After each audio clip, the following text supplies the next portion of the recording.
عملی نیکی میں اصل شے ہے ہمدردی، ہمدردی میں مال خرچ کرنا، اور اس کے لیے ستون ہے زکوٰۃ۔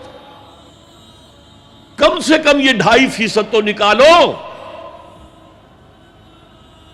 بوتل کا کارک تو کھل جائے، پھر اور بھی دو، اور بھی دو، اور بھی دو۔ یہ تو obligatory ہے، یہ تو فرض ہے، یہ تو لازم ہے۔ لیکن مقصد کیا ہے؟ اس کو جو سمجھ لیا بس یہی زکوٰۃ ہی ہمارے ذمے میں ہے، وہ بڑے مغالطے میں۔ حضور نے فرمایا صلی اللہ علیہ وسلم، ان فی المال حقا سوی الزکوٰۃ، اے مسلمانوں یہ نہ سمجھنا کہ بس زکوٰۃ ادا کر دی تو تمہارے مال کا سارا حق ادا ہو گیا۔ ان فی المال حقا سوی الزکوٰۃ، تمہارے اموال میں حق ہے اللہ کا زکوٰۃ کے علاوہ بھی۔ اور پھر آپ نے یہ آیت پڑھی، وَآتَى الْمَالَ عَلَىٰ حُبِّهِ ذَوِي الْقُرْبَىٰ وَالْيَتَامَىٰ وَالْمَسَاكِينَ وَابْنَ السَّبِيلِ وَالسَّائِلِينَ وَفِي الرِّقَابِ وَأَقَامَ الصَّلَاةَ وَآتَى الزَّكَاةَ۔ یہاں آتا الزکوٰۃ تو ہے ہی ہے، اس سے پہلے جو آ رہا ہے یہ سرپلس ہے، اس سے آگے کی بات ہے، یہ ایڈیشنل ہے۔ اسی لیے جب انفقوا انفقوا انفقوا انفقوا انفقوا کی جو تکرار ہوتی ہے قرآن مجید میں، تو ایک جگہ پھر سوال کیا صحابہ نے، کتنا خرچ کریں حضور؟ فرمایا قل العفو، کہہ دو جو بھی ضرورت سے زائد دے ڈالو، don't accumulate, don't retain any thing.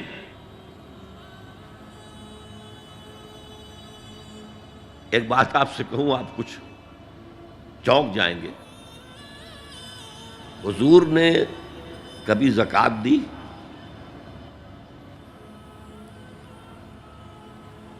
کبھی نصاب کے بقدر پیسہ آپ کے پاس جمع ہوا کہ آپ پر زکوٰۃ واجب ہوتی؟ کیسی عجیب بات ہے۔ ارکان دین میں سے ایک رکن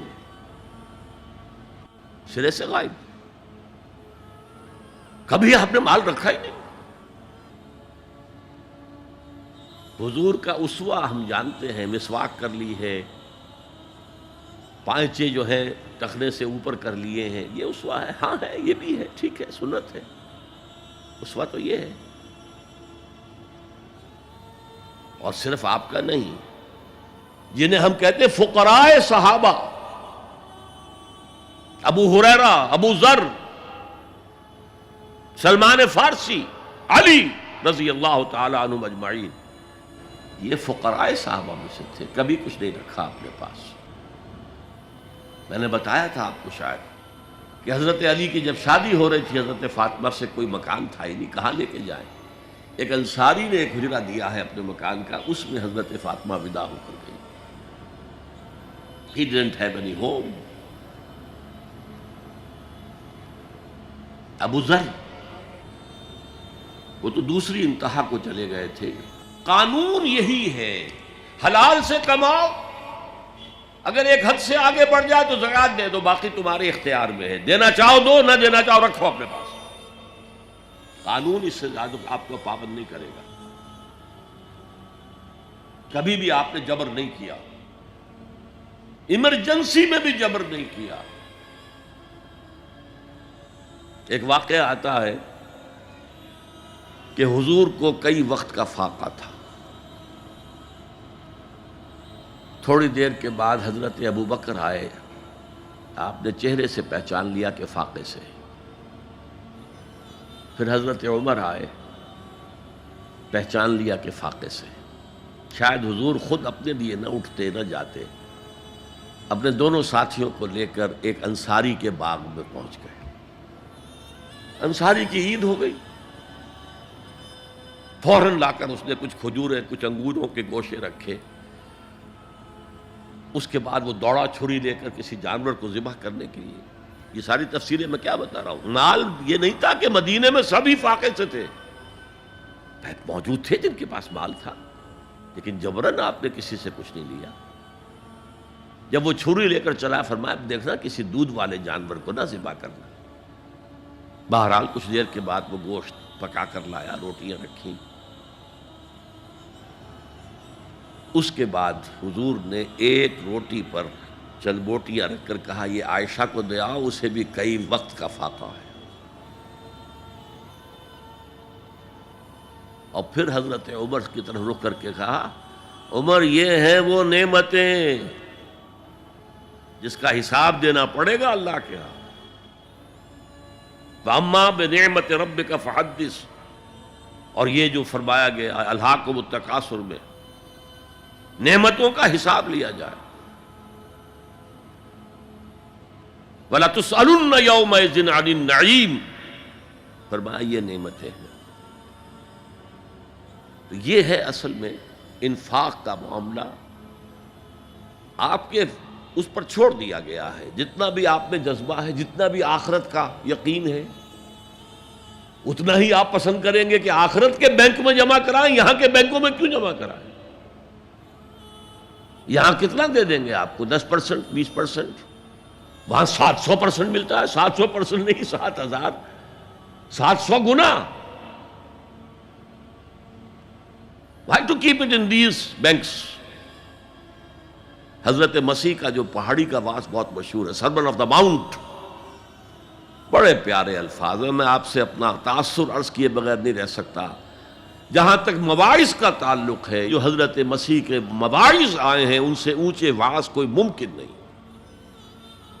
اسی میں یہ جملہ بھی ہے، دیکھو اپنا مال زمین پر جمع نہ کرو، جہاں چوری بھی ہوتی ہے ڈاکہ بھی پڑتا ہے، کیڑا بھی خراب کرتا ہے۔ آسمان پر جمع کرو، جہاں نہ چوری کا اندیشہ، نہ ڈاکے کا خوف، نہ کیڑا خراب کر سکے۔ اس لیے کہ میں تم سے سچ کہتا ہوں کہ جہاں تمہارا مال ہوگا وہیں تمہارا دل ہوگا۔ مال یہاں ہوگا تو دل اٹکا ہوا ہوگا، اور فرشتے اس طرح گھسیٹ کر کھینچیں گے آپ کی جان کو جیسے کہ سیخ پر سے کباب کھینچا جاتا ہے۔ اور اگر دل وہاں لگا ہوا ہے جس کے لاکھوں کروڑوں ڈالر سوئس بینکس میں جمع ہے، اسے کہا جائے نکل جاؤ پاکستان سے، اسے کوئی تکلیف ہوگی؟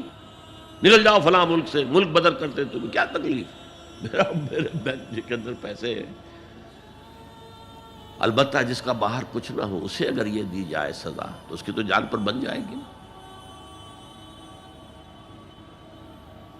تو یہ ہے انفاق کا معاملہ۔ اس میں یہ دو جو ہے، ایک قانونی سطح ہے۔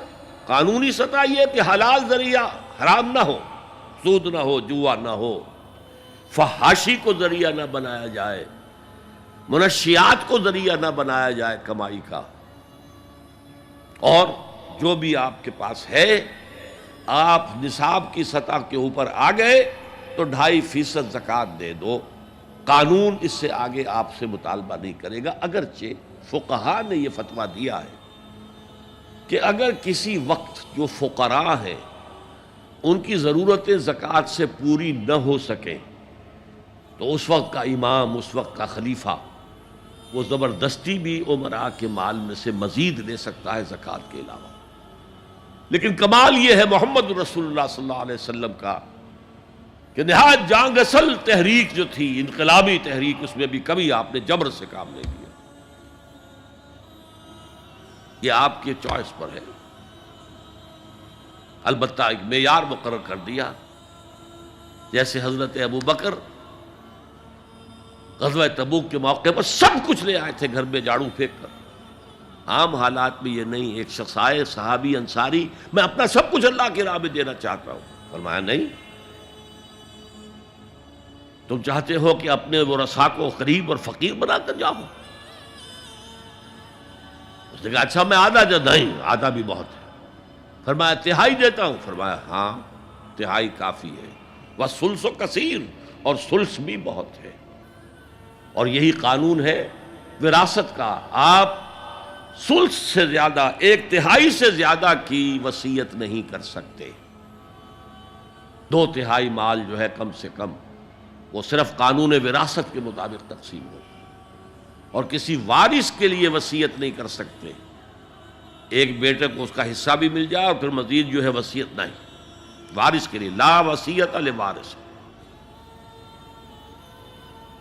تو یہ ہے زکوٰۃ، در حقیقت اس جذبہ انفاق کو سپورٹ دینے والی شے. کم سے کم یہ تو دو.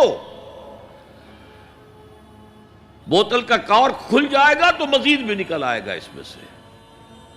وَآتَ الْمَالَ عَلَىٰ حُبِّهِ ذَوِي الْقُرْبَىٰ وَالْيَتَامَىٰ وَالْمَسَاكِينَ وَابْنَ السَّبِيلِ وَالسَّائِلِينَ وَفِي الرِّقَابِ وَأَقَامَ الصَّلَاةَ وَآتَى الزَّكَاةَ.